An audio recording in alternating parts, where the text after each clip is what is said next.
such a joy to have guest musicians. Good morning, and welcome to First Unitarian Society in Ithaca.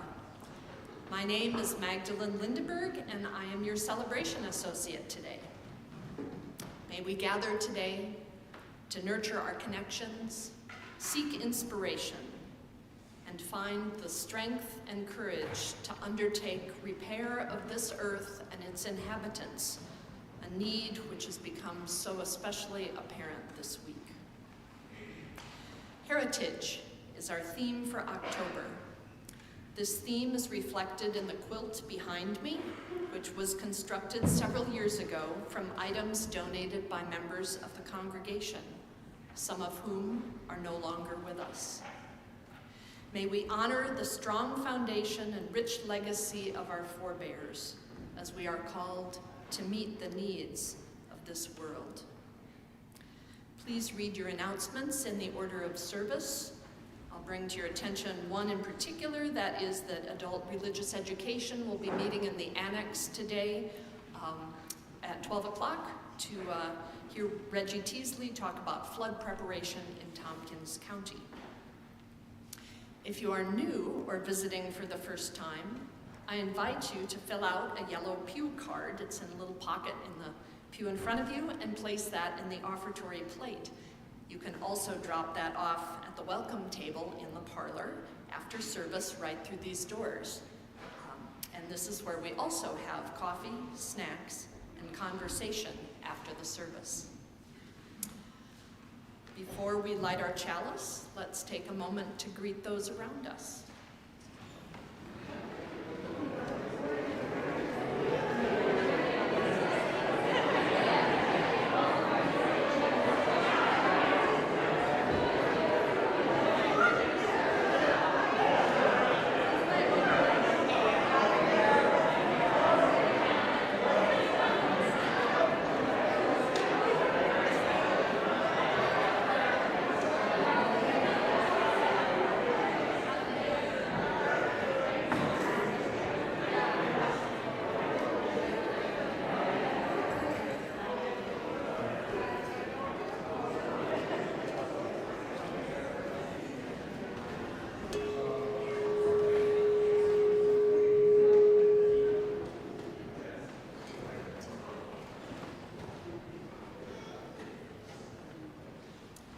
Please join me in saying the chalice lighting words, which are printed in your order of service. We light this chalice for the warmth of love, the light of truth, and the energy of action. Today's opening words are by Sister Joan Chittister, A Prayer for Peace. Great Spirit of the universe, save us from ourselves. Help save us from the vengeance in our hearts and the acid in our souls. Save us from our desire to hurt as we have been hurt, to punish as we have been punished. Give us the strength it takes to listen rather than to judge, to trust rather than to fear, to try again and again to make peace, even when peace eludes us. We ask for the grace to be our best selves. We ask for the vision to be builders of the human community rather than its destroyers. We ask for the humility as a people to understand the fears and hopes of other peoples. We ask for the love it takes to bequeath to the children of the world to come more than the failures of our own making. We ask for the heart it takes to care for all people as well as ourselves. Give us the depth of soul to constrain our might, to resist the temptations of power, to refuse to attack the attackable, to understand that vengeance begets violence, and to bring peace, not war, wherever we go, so that we may be merciful and patient and gracious and trusting with those whom you also love in the world. Please join us in our opening hymn, 313. Oh, what a piece of work we are.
We invite those who are young or young at heart to come join us at the front. For time to wonder.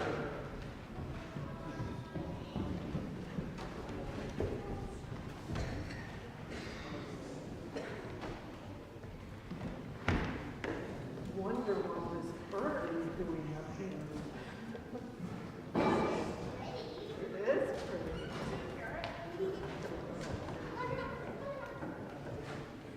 Waldo, would you open the wonder box and see what we've got in there? Uh-oh, I think something fell. You want to take it out? It is. But what is special about this plant that you can see? Can you tell me what you can see inside that glass? What do plants have on the bottom of them? Roots. That's right. Can you pass it around so other people can see the roots?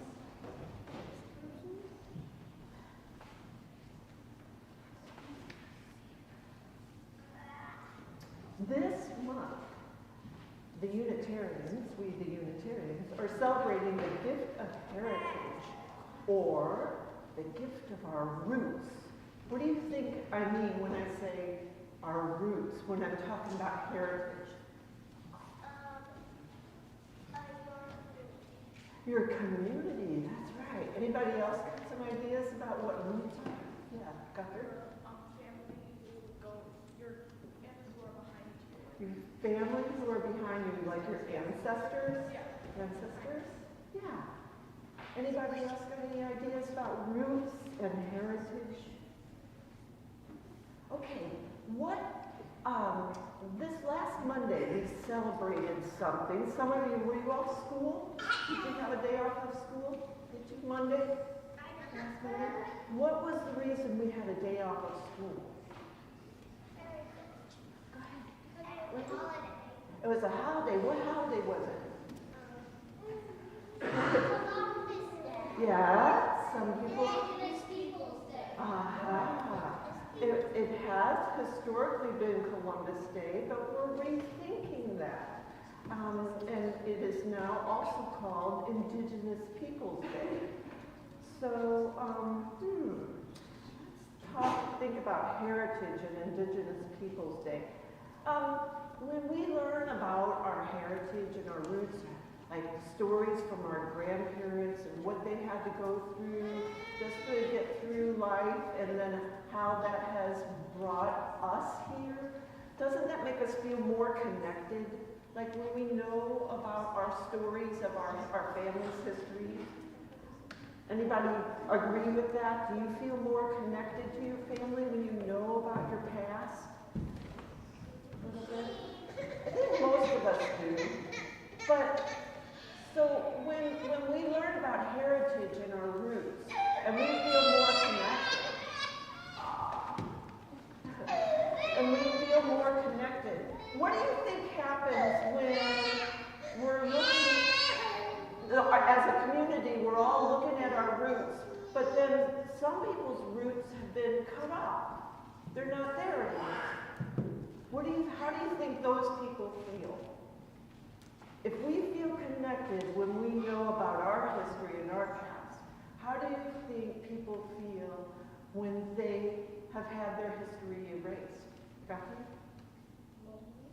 Lonely. Do you think they feel connected? Do you think maybe they might feel a little bit lost? Or like they don't matter, right? So I think we are rethinking Columbus Day because there were millions and millions of people here when Columbus arrived whose histories have been kind of neglected and erased. And now it's time to bring that back and celebrate that.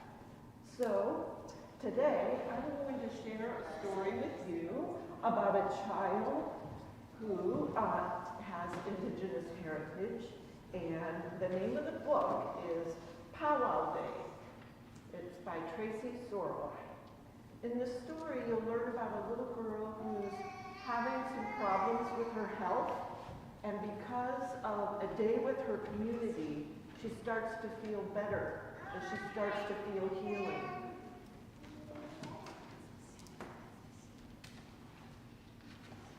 Pretty pictures, really pretty.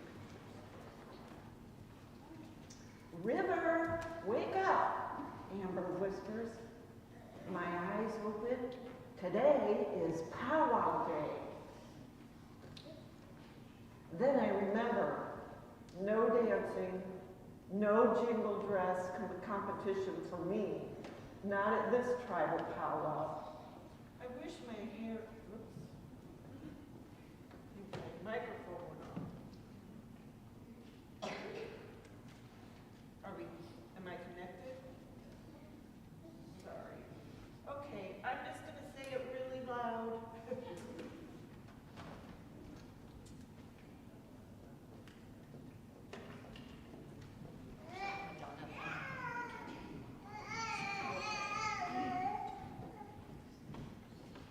Okay, I wish my hair weren't still so short.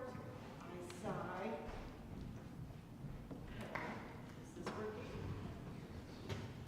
Test, test. Now it's working. Okay. I wish my hair weren't still so short, I sigh. Mama lays out the moccasins that match my dress. But everyone wants to see you, Amber reminds me. Why? I can't dance like I could before I got sick. But you will dance again, she responds.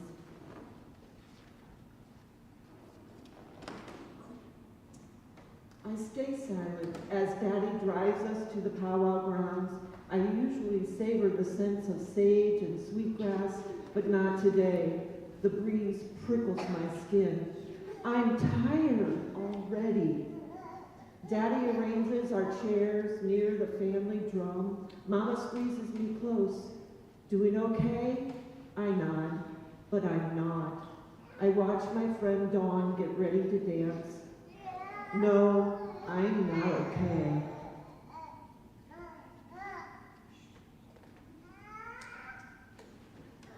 The powwow begins as the MC calls, time for grand entry.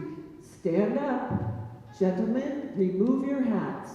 My uncles strike a large drum together.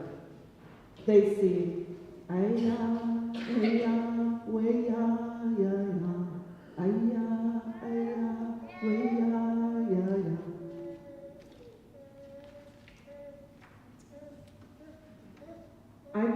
decision.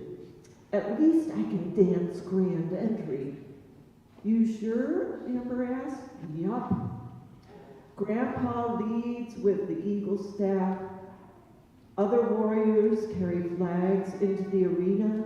Bottom, bottom, bottom, bottom.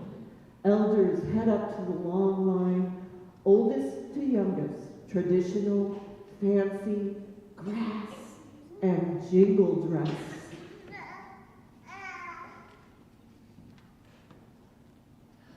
Dawn squeezes my hand as we wait with Amber and the other girls to dance into the arena. My feet stay still. I can't feel the drum's heartbeat. Amber grabs my arm. You okay? She leads me back to our seats.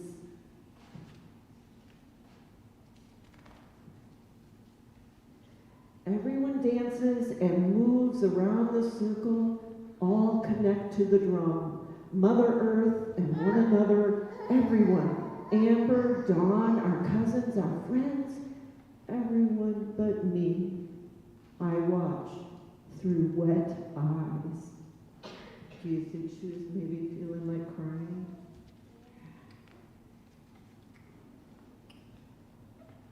After grand entry, an elder prays that our dances honor the Creator, that our culture and language will stay strong, and that healing will come to those who need it, like me.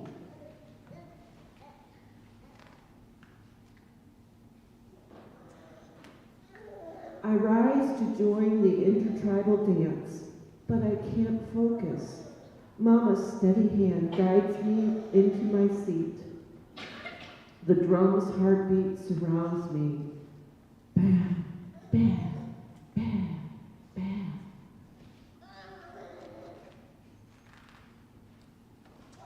I lean against Daddy and watch the competition's traditional dancers move and draw me into their story. Fancy dancers twirl and ribbons whirl. Graceful grass dancers sway and weave themselves around the circle. The drum starts its beat inside me.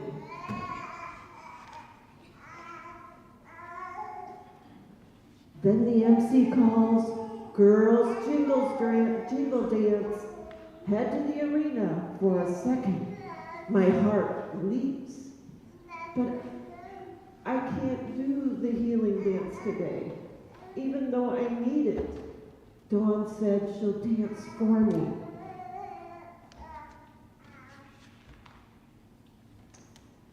My heart swells as I see Dawn, my sis, our cousins and friends, step and turn graceful and fast. Their feather fans wave, rows of cones clink, clink, clink, clink on their tresses. I sit up tall as they come close. Judges move around the powwow arena and record scores, but the girls don't dance for the judges. They dance for the Creator, the ancestors, their families, and everyone's health, including mine. Bottom, bottom, bottom, bottom. I stand. I open my heart. I feel the drum fully now. Then I know.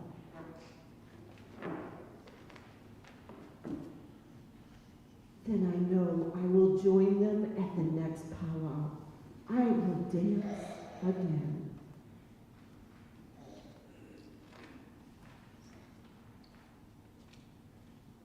And that's our story for today. Thank you for listening. Thank you for being a part of our community. I want to welcome each and every one of you today to our first Sunday classrooms. I'm so glad you guys are here. So glad you're a part of our community.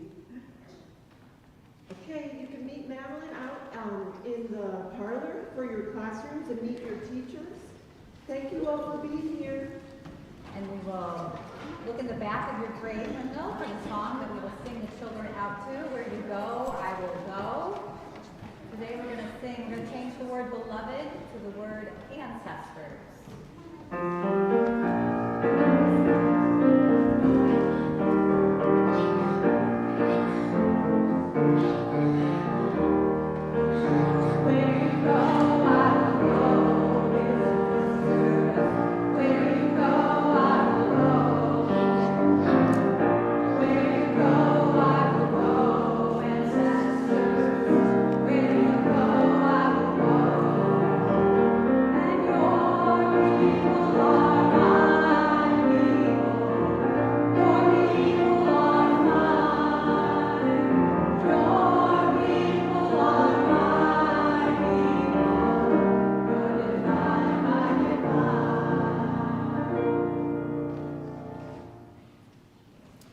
For those of you in your 60s and 70s, if you ever want to feel a little younger for a few moments, just sit with the kids down here.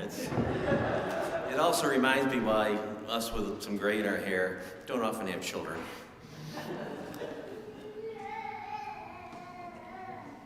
In a spirit of reverence, love, and care, we take time now to bear witness to some of the joys and sorrows and appreciations of our community, to share those events that call for our prayers and support, our praise and celebration. I have a couple of notes here. Thanks to all who have taken a little time to usher, provide for our coffee hour, or to count and deposit the plate. You make our convivial community possible. And here's one from Area Congregations Together, ACT. We belong to Area Congregations Together. I don't think we hear about it very often. It's an organization of religious communities in the Ithaca area to which we belong. And I'm going to read this as it sort of is in this press announcement here, because I think it summarizes what we want to know. The Betty T. Moreau Founders Award is presented annually to give special recognition to an individual or individuals involved in the ACT community for, quote, active service to humanity and community through participation in ACT. The person recognized this year at the 2023 ACT annual meeting is our very own Judy Jones.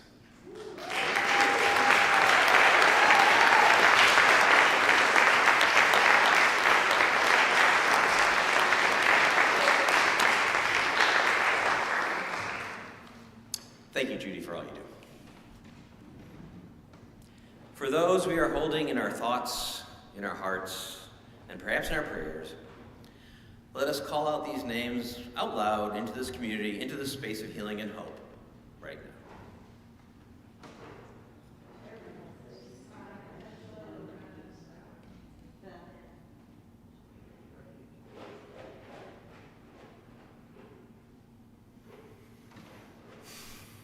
We extend loving kindness to all in our world. And let us not forget to extend loving kindness to ourselves. Today, tomorrow, and beyond, let our hands be outstretched in kindness, and let us keep showing up to our lives and each other with an open heart, no matter what. Love and courage to us all. Amen.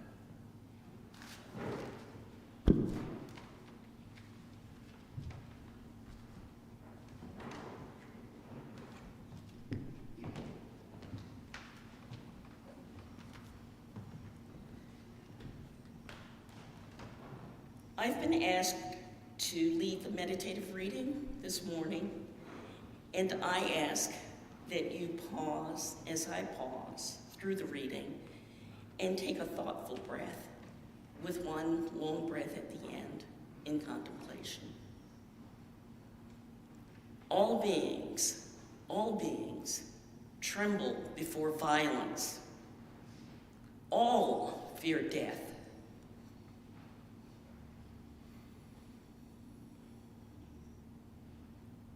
All love life.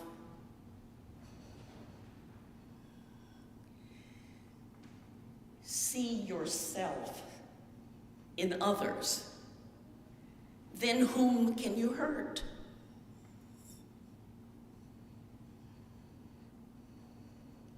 What harm can you do? He who seeks happiness by hurting those who seek happiness will never find peace and happiness.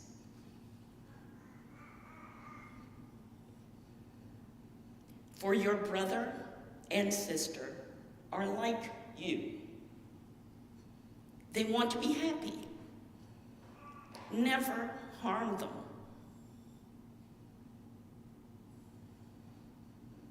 And when you leave this life, you too will find happiness and will know we all come from one breath.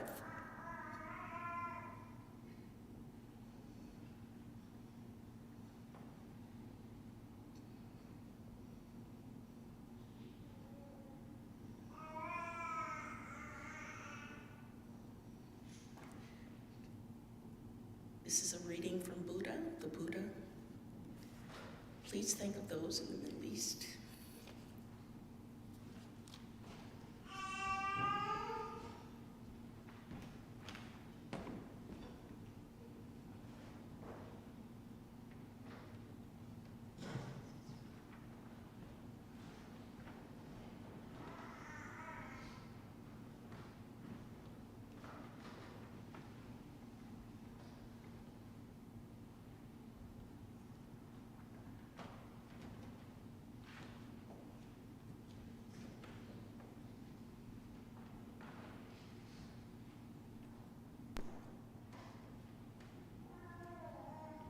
Rise up, O flame, by thy light glowing, show to us beauty, vision, and joy. Rise up, O flame, by thy light glowing, show to us beauty, vision, and joy. Rise up, O flame, by thy light glowing. Rise up, O flame, by thy light glowing. Show to us beauty, vision, and joy. Rise up, O flame, by thy light glowing. Show to us beauty, vision, and joy. Rise up, O flame, by thy light glowing. Show to us beauty, vision, and joy.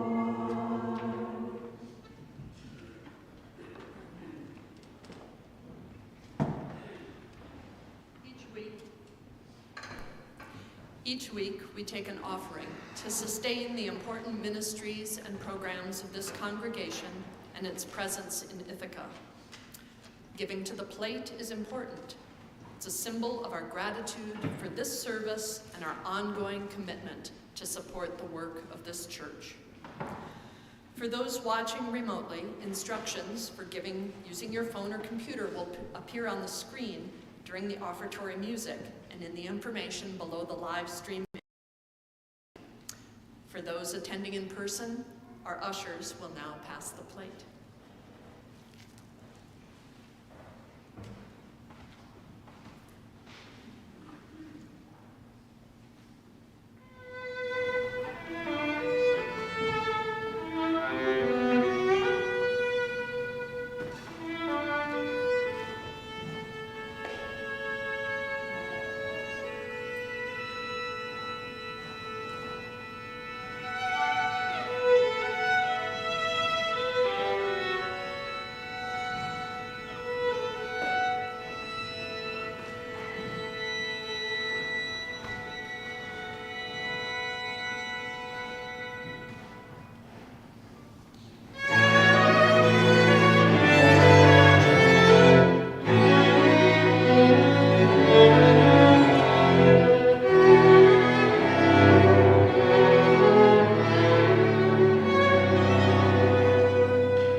join me in saying the offertory words printed in your order of service. May these gifts bring about connection, inspiration, and engagement within these walls and beyond.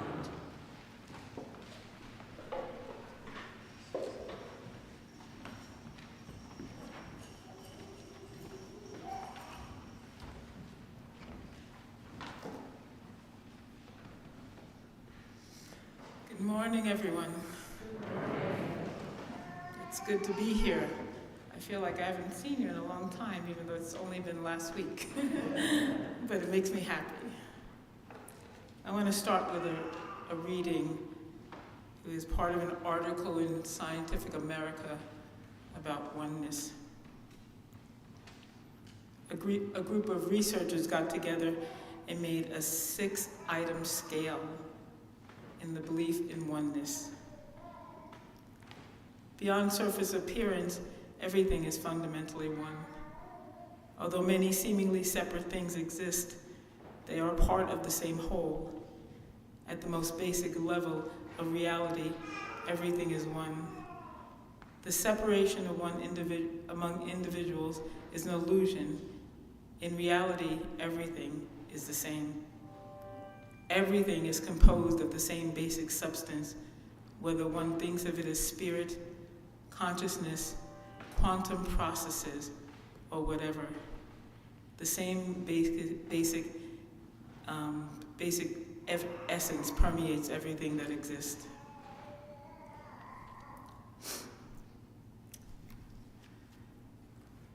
When I thought about the concept of heritage, and we often think of it as our personal lineage to one another, to our families, to our past, to grandparents, foreparents, as far back as we can go. But for me, it's very different because I'm the kind of person who has a hard time thinking of individuals in the way that most people do, that my mind immediately goes to the collective. I walk out into the world and ask the question, what great spiritual lesson will come today? Because they always do. What can I learn? I do this with excitement because it has been my experience that they always make a difference in my life. They open my eyes and my heart to the world of brokenness. My compassion expands. My state of forgiveness elevated. My love for others crystallizes. My sensitivity to the sorrows and joys around me brings me closer to knowing our oneness. It is difficult for me to think any other way. I don't think in terms of singularity. We all watch the dreadful things that happen in this world, yet no matter how far away from us those things may be, distant in time or space, we feel them. We weep about them. We mourn over the loss of life that occurs from the tragedies we know that have taken place and continue to take place. Likewise, when we hear the peaceful progress in other places, those in the past and those we see on the rise, when we hear of people fighting for human rights, children getting the food and shelter they need, we sigh or weep with feelings of relief. We celebrate, sometimes out loud, and sometimes within the quiet spaces in our hearts. We're affected by one another, viscerally, way down inside, because in truth, we feel everything that goes on in every other human being. Our lives here together, the things that destroy, the things that we build, become part of our collective human experience and frame the notion of a common heritage. Our humanness is a culture in and of itself. There was an article in Scientific America. Clearly you understand I read Scientific America all the time. By Scott Kaufman, who asked the question, what would happen if everyone truly believed everything was one? what would happen? Research suggests the belief in oneness has broad implications on psychological functioning and compassion, particularly for those outside of our immediate environments. The belief that everything is in the universe is part of the same fundamental whole exists throughout many cultures and philosophical, religious, spiritual, and scientific traditions, as captured by the phrase, all that is.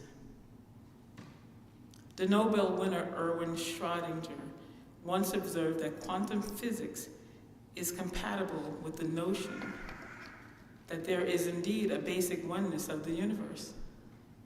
Therefore, despite its meaning, it's seeming as though the world is full of many divisions, many people throughout the course of human history, and even today truly believe that individual things are part of a fundamental whole. And by virtue of this oneness, if you choose to believe in it, I do, then it logically follows that we have a shared heritage on a level that goes beyond our standard, limited notion of what heritage really means. In the dictionary, heritage is anything that has been transmitted or passed or handed down through our community. Our human heritage carries values, a message, a story. It is a collective story of humanity and inhumanity as a whole. Building this type of consciousness about this other layer of heritage is a sort of responsibility we have to take, especially as we respond to the loneliness and the needs and the tragedies that flood this world, both near and far. This type of consciousness about heritage gives us the wisdom to use the past of this world, not just our own personal past or America's past, but all of our pasts, to rectify and mitigate the great cost of our separateness, our divisiveness, and our inhumanity toward one another. We are not strangers to one another. We think that sameness, the physical and even emotional detail of our lives, is what makes us know one another. But it is not. It is the essence of who we are that allows us to know one another. Our love of family. Not the sameness of that love, but the existence of it.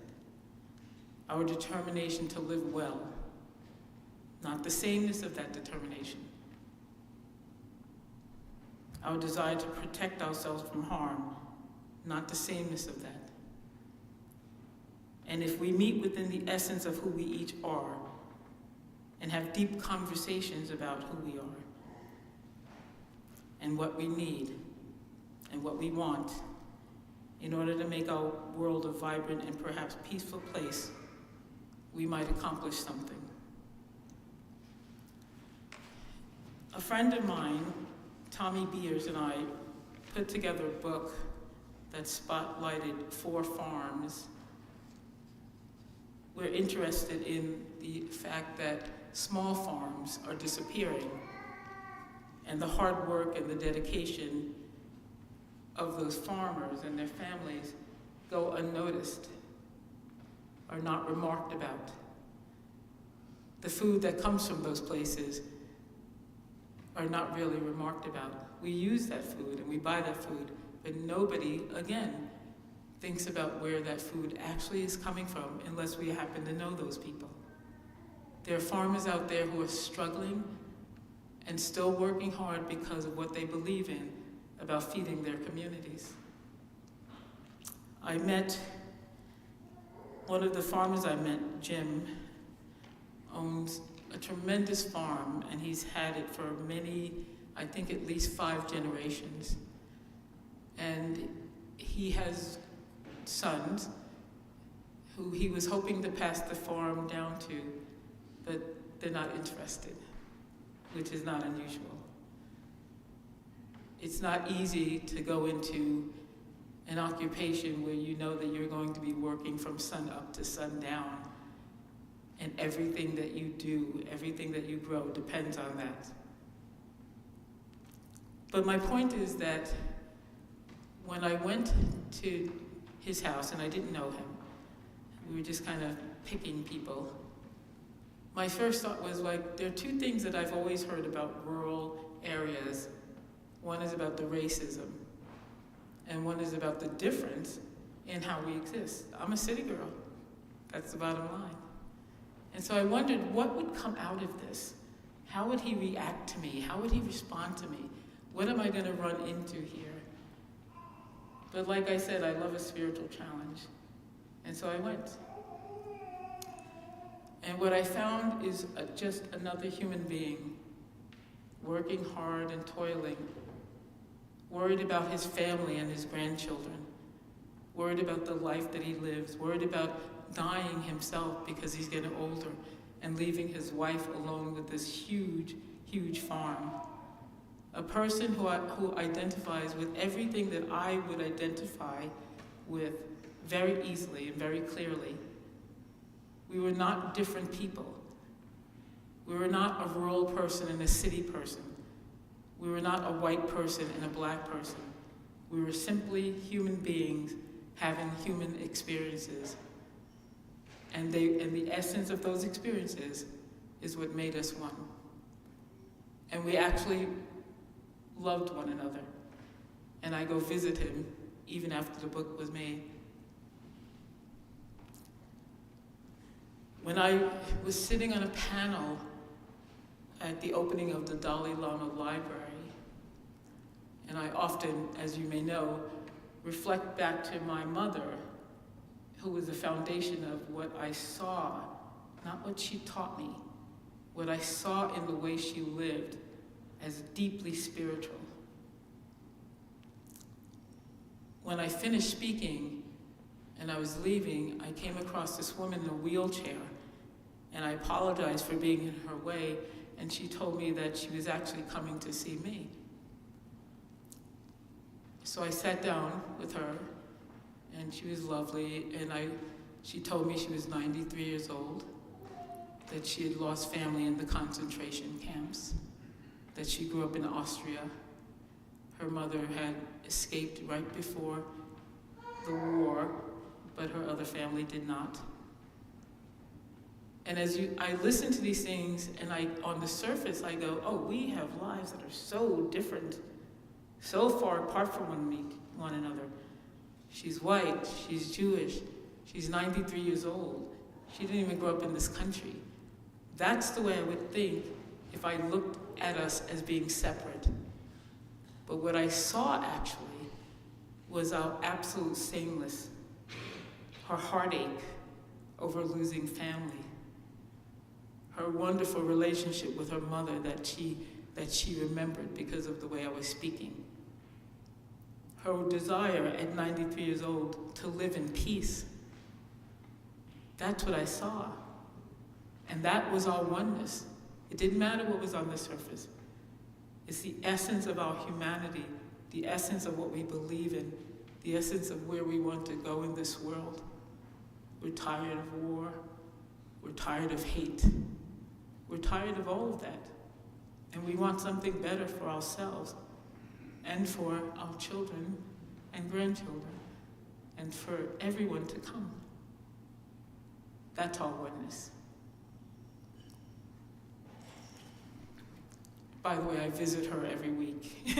She lives in Brookendale, and we have also fallen in love with one another and become dear friends.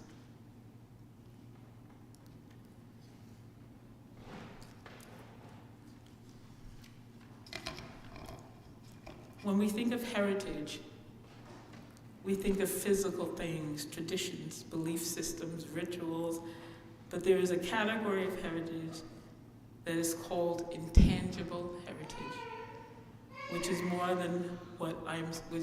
what I'm speaking of.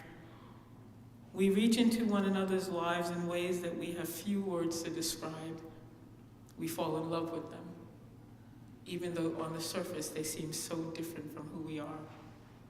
Sometimes they seem like the people we should most fear, But sometimes when we tap in, when we find courage to step into somebody else's life or even learn about it, we find out things about them and about ourselves that connect us so dearly. Our humanness is a culture in this world. Our ways of surviving, our determination, the way we protect our children, our need to hope, our praying, our crying, our laughter, our dancing, our singing, our making art, our eating food, all things that create a culture of our humanness, all things that we observe from those around us, all pieces of our heritage as people on this earth. Let us never dismiss the notion and truth about our connectedness, or about what heritage truly is. Thank you.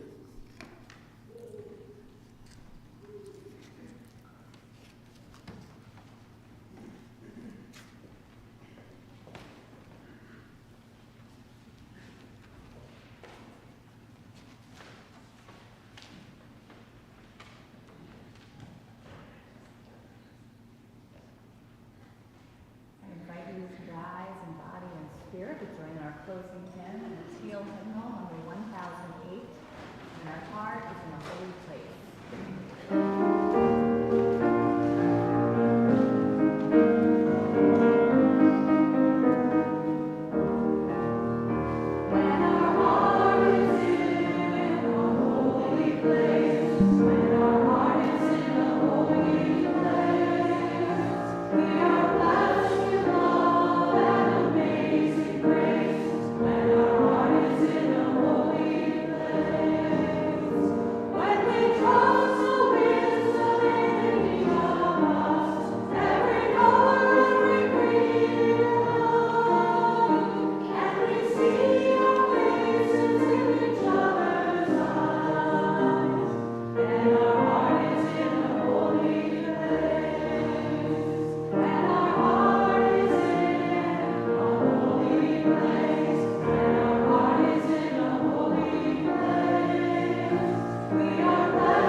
The human being is part of a whole that is called by us a universe, a part limited in time and space.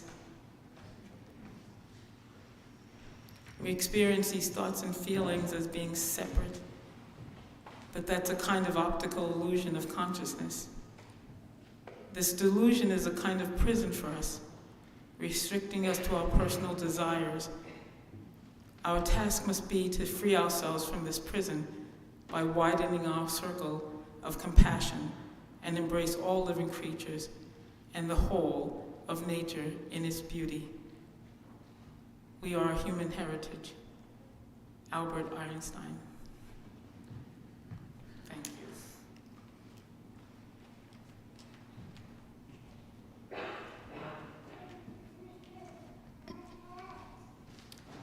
We extinguish this flame, but not the light of truth, the warmth of community, or the fire of commitment.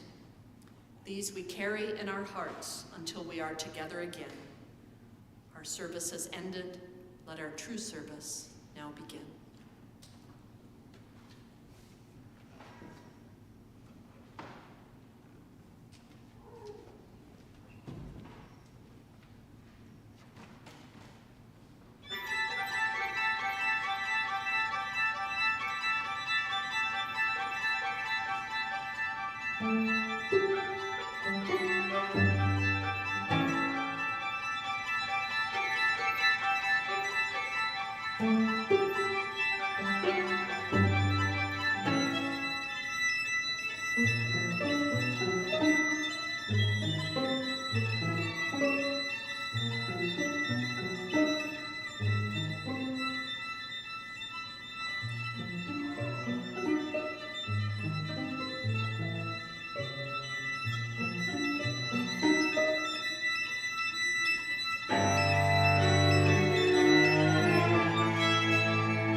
join us for coffee and snacks.